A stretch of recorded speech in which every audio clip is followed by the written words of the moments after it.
ونصلي على رسوله الكريم أما بعد فأعوذ بالله من الشيطان الرجيم بسم الله الرحمن الرحيم واتقوا فتنة لا تصيبن الذين ظلموا منكم خاصة واعلموا أن الله شديد العقاب واتقوا اور ڈرو، واو کا مطلب اور، اتقوا کا مطلب ڈرو بچو۔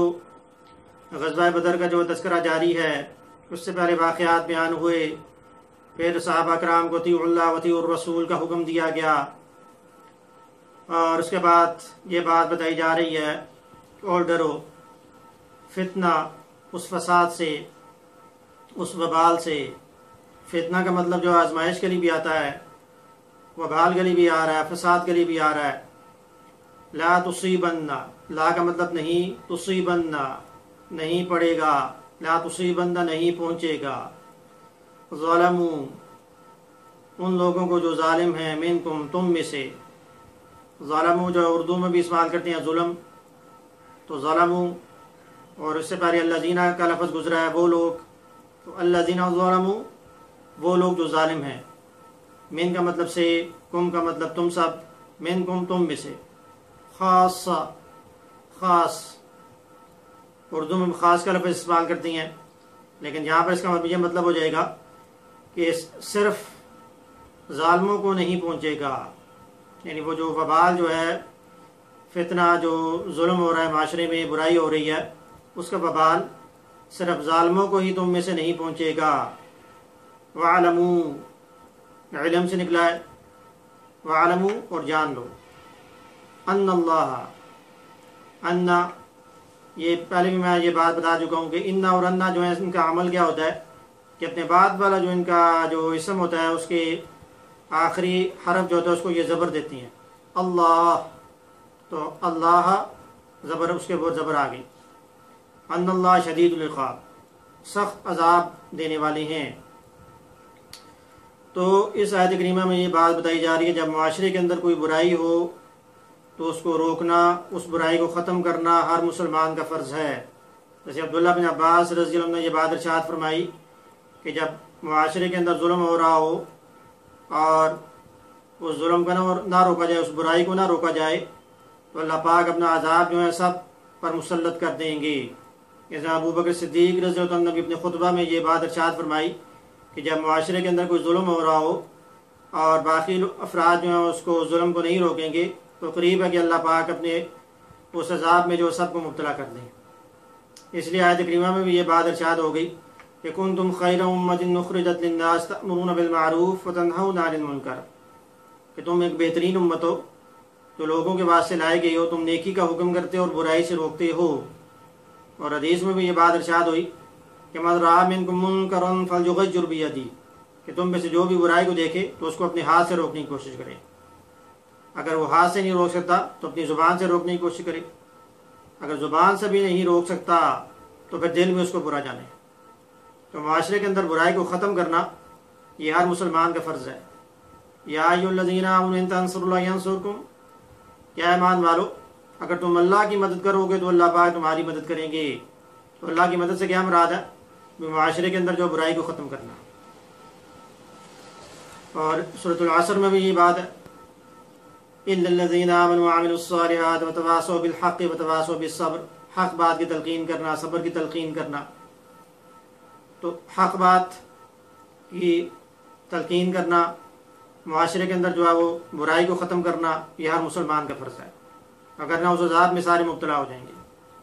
جیسے ابھی کرونا وائرس کی وبا آئی تو اس وبا میں جو ہے وہ ساری دنیا جو مبتلا ہو گئی۔ تو معاشرے کے اندر جب اس طرح کی کبیرہ گناہ آ جائیں اور بے حیائی، فحاشی ہو جائے تو پھر اللہ پاک اس طرح کے عذاب جو ہے مسلط کرتی ہیں۔ وَاذْكُرُوا إِذْ أَنْتُمْ، اور صحابہ کرام کو پھر خطاب ہوا کہ تم یاد کرو کہ اذکروا ذکرہ سے نکلا، اردو میں ذکر کا لفظ استعمال کرتے ہیں، اور یاد کرو، اذ جب، انتم تم سب، اگر انت آؤ تو تم ایک شخص، انتم آؤ تو تم دو اشخاص، انتم ہو تو تم سب اشخاص۔ انتم تم، قلیل، اردو میں بھی قلیل کا لفظ استعمال کرتے ہیں بھی تھوڑے، یہاں پر یعنی کیا تھی مائنورٹی، یعنی مسلمان جب کم تعداد میں تھے، مستضعفون ضعیف ضعف کمزور تھے، یعنی پہلے مسلمان جو ہے وہ مکہ المکرمہ میں تھے، پھر وہاں سے ہجرت کر کے جو ہے مدینہ تشریف لائے، تو مکہ میں مسلمانوں کی تعداد کم تھی، کمزور تھے، بیت اللہ میں عبادت بھی انہیں نہیں کرنے دی جاتی تھی، مشرکین جو روکتے تھے، تو مسلمان جو ہے وہ تعداد میں کم تھے۔ پھر مدینہ آئے، پھر ان کی تعداد بڑھنا شروع ہوئی، اب یہاں پر مسلمان 313 ہو گئے، اور انہوں نے فتنے کو ختم کرنے کے لیے غزوہ بدر کا جو آغاز کیا۔ تو یہاں پر جو ہے یہ آیت جو اس سے پہلے بیان کی گئی ہے کہ فتنہ یعنی وہ جو وبال جو ہوگا اس وبال میں سارے مبتلا ہو جائیں گے، تو صحابہ کرام جو تھے اس برائی کو ختم کرنے کے لیے انہوں نے جو ہے وہ جہاد کا آغاز کیا، اور یہ اللہ پاک کی طرف سے حکم تھا فَقَاتِلُوهُمْ حَتَّى لَا تَكُونَ فِتْنَةٌ، یہاں پر بھی اب ادھر بھی فتنہ اور اس آیت میں بھی، اور لڑو اللہ کے راستے میں یہاں تک کہ فتنہ ختم نہ ہو جائے اور دین ہو جائے اللہ کے لیے۔ تو اللہ کے دین کو قائم کرنے کے لیے، اللہ کے دین کو، اللہ کے کلمے کو بلند کرنے کے لیے غزوہ بدر کا جو آغاز ہوا 2 ہجری میں، اللہ کی طرف سے حکم ہوا، پھر مسلمانوں نے جو ہے وہ غزوہ بدر کا جو آغاز کیا۔ اب اس پر کوئی مسلمانوں کے اوپر کوئی تنقید نہیں کر سکتا بھی انہوں نے جو جنگ کی اور اس کی وجہ سے پھر اسلام جو ہے وہ غالب آیا، بھی اللہ کی طرف سے حکم تھا یہ وَقَتُلُهُمْ حَيْثُ ثَقِفْتُمُوهُمْ، اب لڑو ان سے، مارو انہیں جہاں بھی انہیں پاؤ، اللہ کی طرف سے حکم آ گیا، آرڈر تھا یہ، مسلمانوں نے اس حکم کی، جیسے حضور اکرم صلی اللہ علیہ وسلم کو بھی یہ خطاب ہوا كَمَا أَخْرَجَكَ رَبُّكَ مِن بَيْتِكَ، جیسے آپ کے رب نے آپ کو گھر سے نکالا جہاد کے لیے۔ تو یہاں پر یہ بات ارشاد ہوئی قلیل مستضعفون فی الارض، فی کا مطلب میں، ارض زمین میں تم کیا تھے؟ کمزور تھے۔ تخافون، تو تم ڈرتے تھے، تمہیں ڈر تھا، کس بات کا ڈر تھا؟ ویسے آپ یہ دیکھنا بھی تخافون کے شروع میں تا آ گئی، عطین جو 4 حروف جو ہیں حمزہ تا یا نون، یہ حال اور استقبال، پریزنٹ اور فیوچر ٹینس کی پہچان ہے۔ تو یہاں پر بھی اگر لفظی ترجمہ کیا جائے گا تو تم ڈرتے ہو یا ڈرو گے، لیکن واقعہ بیان ہو رہا ہے کہ تمہیں ڈر تھا، کس بات کا ڈر تھا؟ ان یہ کہ یتخطفکم الناس، کہ لوگ تمہیں اچک لیں گے، لوگ مار دیں گے۔ مکہ میں یہی ڈر تھا، جان کا خطرہ تھا، اور کئی جو ہے وہ صحابہ کرام ہجرت کر کے مکہ سے مدینہ آئے، اپنا گھر بار سارا کچھ مال و دولت جو چھوڑ کر جو حضور اکرم صلی اللہ علیہ وسلم کے پاس آئے، اور پھر حضور اکرم صلی اللہ علیہ وسلم کی خوشنودی، اللہ کی رضامندی انہیں حاصل ہو گئی۔ فآواکم، پس، فا کا مطلب ہے پس، آواکم تمہیں پناہ دی، کہاں پر پناہ دی اللہ پاک نے؟ مدینہ میں مسلمانوں کو پناہ دی۔ اب مہاجرین جب آئے تو کس حالت میں آئے؟ حضور اکرم صلی اللہ علیہ وسلم نے وہاں رشتہ موقعات جو ہے قائم کیا، ایک انصاری اور ایک مہاجر کو جو بھائی بھائی بنا دیا۔ انما المؤمنون اخوہ، بے شک مومن آپس میں بھائی بھائی ہیں۔ تو رشتہ مواقعات ایسا قائم ہوا کہ ایک مثال بن گیا، اور پھر انصاریوں نے مہاجرین کی مدد کی، مہاجرین نے بھی خوب محنت مزدوری کی، مدینہ کے اندر انہیں گھر بار دیا گئے، فآواکم وَأَيَّدَكُمْ، اور مدد کی تمہاری، بنصرہ، ساتھ اپنی مدد کے، اپنی نصرت کے۔ تو یہ جو کچھ بھی تھا اللہ پاک کی مدد تھی۔ حسبنا اللہ ونعم الوکیل، ورزقکم، اور تمہیں رزق دیا من الطیبات، پاک چیزوں میں سے۔ صحابہ کرام نے وہاں پر محنت مزدوری کی، کسی نے گھی اور پنیر کا کاروبار شروع کر دیا، بازار میں جو ہے محنت مزدوری کی، حلال اور حرام کی تمیز کی، اور یہی وجہ تھی صحابہ کرام کو برکت بھی ہوئی، ان کی زندگی میں برکت آئی، ایسے ایسے جید علماء جو پیدا ہوئے۔ دعا کے قبول نہ ہونے کا سبب یہ بھی ہے کہ کمائی جو حرام کی ہو، اولاد نافرمان کیوں ہوتی ہے، اس کا ایک سبب یہ بھی کمائی جو حرام کی ہو۔ تو صحابہ کرام نے یہی تو اسی بات کا تو خیال رکھا۔ لعلکم تشکرون، لعل شاید کہ تم تشکرون، تشکرون شکر سے نکلا ہے، شکر گزار بن جاؤ۔ اور آپ دیکھیں بھی تشکرون کے شروع میں پھر تا آ گئی، جو پریزنٹ اور فیوچر ٹینس کی پہچان ہے، تاکہ تم شکر گزار بن جاؤ۔ اور صحابہ کرام شکر گزار، اللہ کا شکر وہ ادا کرتے تھے، استغفار کرتے تھے، نمازیں پڑھتے تھے۔ فرض نمازوں کے علاوہ نوافل بھی پڑھتے تھے، نوافل میں پورا پورا قرآن پڑھ جایا کرتے تھے، یہ اللہ کا شکر ہی تھا۔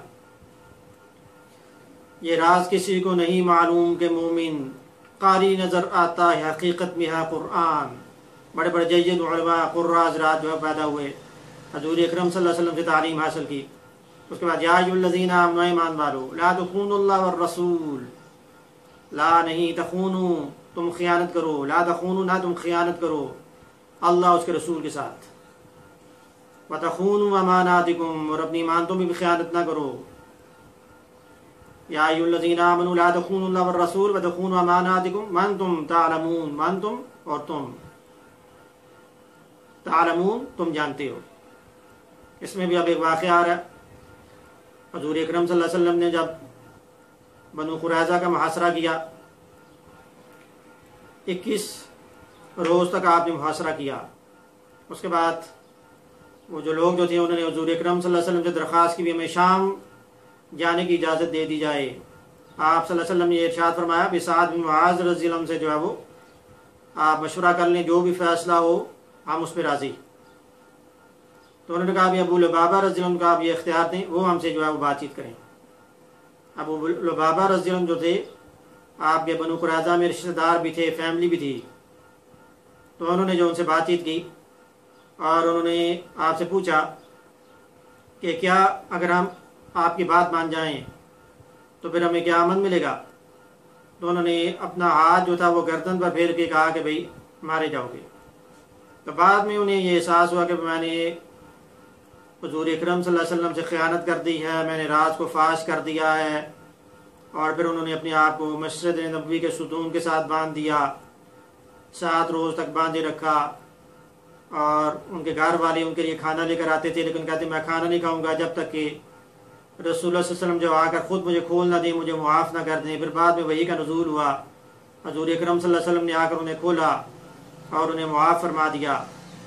تو اس سے یہ بات پتہ چلی کہ صحابہ کرام جو تھے جب ان سے کوئی غلطی ہو جاتی وہ پھر معافی مانگتے، پھر اللہ پاک نے ان کو معاف بھی کر دیا۔ وَلَقَدْ عَفَا اللَّهُ عَنْهُمْ، البتہ تحقیق اللہ نے ان کو معاف کر دیا۔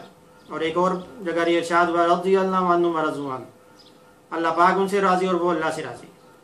صحابہ وہ صحابہ کہ جن کی ہر صبح عید ہوتی تھی، خدا کا قرب حاصل تھا، نبی کی دید ہوتی تھی۔ وَاعْلَمُوا أَنَّمَا أَمْوَالُكُمْ وَأَوْلَادُكُمْ فِتْنَةٌ، اور جان لو کہ تمہارا مال اور تمہاری اولاد تمہارے لیے آزمائش ہے۔ وَأَنَّ اللَّهَ عِندَهُ أَجْرٌ عَظِيمٌ، اور بے شک اللہ کے ہاں بڑا اجر ہے۔ تو ابو لبابہ رضی اللہ عنہ جو تھے جن کی مثال یہاں پر موجود ہے، ان کا یعنی جو رشتہ دار جو تھے ان کی وجہ سے وہ فتنے میں پڑ گئے، پھر بعد میں انہوں نے معافی مانگی، خیانت ان سے ہو گئی۔ تو یہ تمام مسلمانوں کو خطاب کیا جا رہا ہے کہ تمہارا مال اور تمہاری اولاد تمہارے لیے جو فتنہ آزمائش ہے، کہیں ایسا نہ ہو اس فتنے میں پڑ کے اپنے آپ کو تم اپنی آخرت جو برباد کر لو۔ ٹھیک ہے، تو یہ جو اللہ پاک نے حدود جو رکھی ہیں، یا یہ کہ اطیعوا اللہ واطیعوا الرسول کا جو حکم دیا اس پر عمل کرنا ہر مسلمان کا جو فرض ہے۔ پرے ہے چرخیں نیلی فام سے منزل مسلماں کی، ستارے جس کی گرد راہ ہوں وہ کارواں تو ہے۔